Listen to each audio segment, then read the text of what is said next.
ఇప్పుడు అందరూ చూస్తున్నారు పాపం వాళ్ళిద్దరిని విడదీసేశారు. ఎవరిద్దరినంటే అఘోరి శ్రీవర్షిని. ఈ శ్రీవర్షిని అఘోరీలని ఎవరు విడదీశారు? శ్రీవర్షిని వాళ్ళ పేరెంట్స్ సైడ్ నుంచి వచ్చి విడదీశారని చెప్తున్నారు. అసలు వీళ్ళిద్దరూ ఎందుకు కలిశారు, ఎందుకు విడిపోయారని కూడా మనం చూస్తే, ఆమె ఒక పెట్రోల్ బంక్ దగ్గరికి వచ్చినప్పుడు మన తెలంగాణలో ఆమె కారు రిపేర్ అయిందంట. ఆమె అప్పుడు ఇబ్బందిలో ఉన్నప్పుడు ఈ శ్రీవర్షిని వెళ్ళి అఘోరికి సహాయం చేసింది. అప్పుడు అఘోరి కూడా ఆమె వంక చూసి తన కళ్ళతోటి ఏదో శాసించిందట. అప్పటి నుంచి కూడా ఇక శ్రీవర్షిని అనే ఆమె మనసు కూడా మారిపోయింది. ఈ విధంగా తొలిసారి చూసినటువంటి చూపులోనే అఘోరి తన మంత్రశక్తులతో శ్రీవర్షిని ఆకర్షించింది.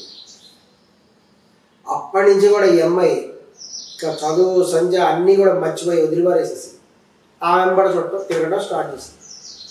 వెంటనే ఇక శ్రీవర్షిని వాళ్ళ బ్రదర్ కూడా వచ్చాడట. వీళ్ళందరూ కలిసి ఒక చోట విశ్రమించారు. కానీ ఈ యొక్క అఘోరి యొక్క జీవిత విధానం చూసి ఈ శ్రీవర్షిని వాళ్ళ బ్రదర్ కూడా ఉంటారో తీవ్రంగా భయపడిపోయాడు. ఎందుకంటే వాళ్ళు నగ్నంగా పడుకోవడం, వాళ్ళవి అంతా వెరైటీగా ఉంటాయి అఘోరి లైఫ్ స్టైల్. నగ్న పూజలు కానీ నగ్నంగా పడుకోవడం, నగ్నంగా తినడం, వాళ్ళ పూజలన్నీ చూసినటువంటి ఇతను తీవ్రంగా భయపడిపోయి అమ్మో ఏంది ఇలా జరుగుతుంది, ఇలా చేస్తుంది ఏంటి అఘోరి అని చెప్పేసి అనుకున్నాడు. కానీ ఆ శ్రీవర్షిని మటుకు తీవ్రంగా ఈ యొక్క అఘోరికి ఆకర్షితురాలైంది. చివరికి వాళ్ళ పేరెంట్స్ పోలీస్ కంప్లైంట్ ఇచ్చినా సరే తాను ఏమంబడే ఉంటాను అని చెప్పేసి స్పష్టంగా చెప్పడం జరిగింది. ఈ అఘోరి మాత కూడా శ్రీవర్షిని అనేటువంటి ఆమె ఒక కన్య. ఈ యొక్క పెళ్లిగాని కన్య కాబట్టి ఈ కన్యత్వంతో ఉన్నటువంటి కొన్ని పూజలు ఉంటాయి, నగ్న పూజలు, కొన్ని రకాలైనటువంటి శక్తులకి పూజ చేసేటువంటి అవకాశం ఉంది. కాబట్టి ఈ అమ్మాయిని కూడా తన వెంబడి తీసుకొని వెళ్తుంది. వీళ్ళిద్దరు కూడా ఇక నార్త్ ఇండియాకి వెళ్ళారు. అన్ని జ్యోతిర్లింగాలు కూడా చూస్తాము అని చెప్పేసి కూడా ప్రకటించడం జరిగింది. కానీ ఒక 2 జ్యోతిర్లింగాలు చూశారు అంతే.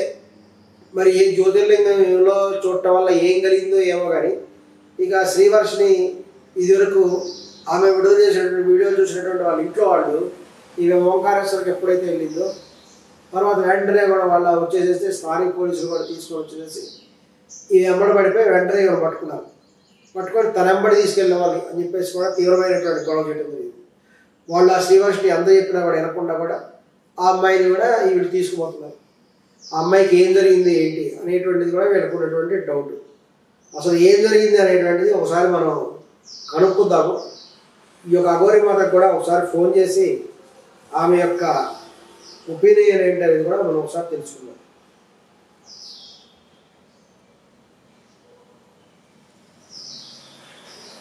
స్పీకర్ పెట్టండి.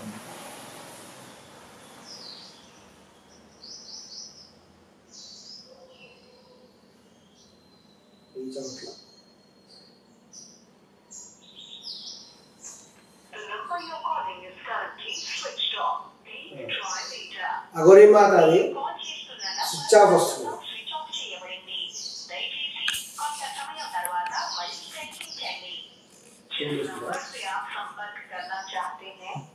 కనపడుతుంది.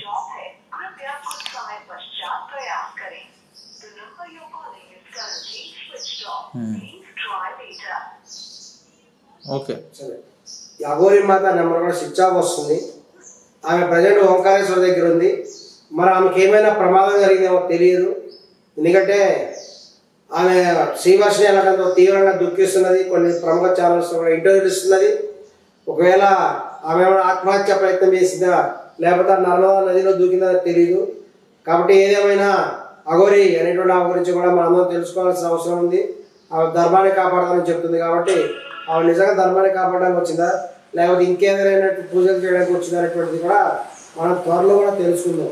ఈ యొక్క శ్రీవర్షినితో కూడా మాట్లాడి అన్ని విషయాలు కూడా మనం తెలుసుకొని త్వరలో కూడా మీ అందరి ముందు కూడా ఆమె గురించి కూడా తెలియజేయడం జరుగుతుంది.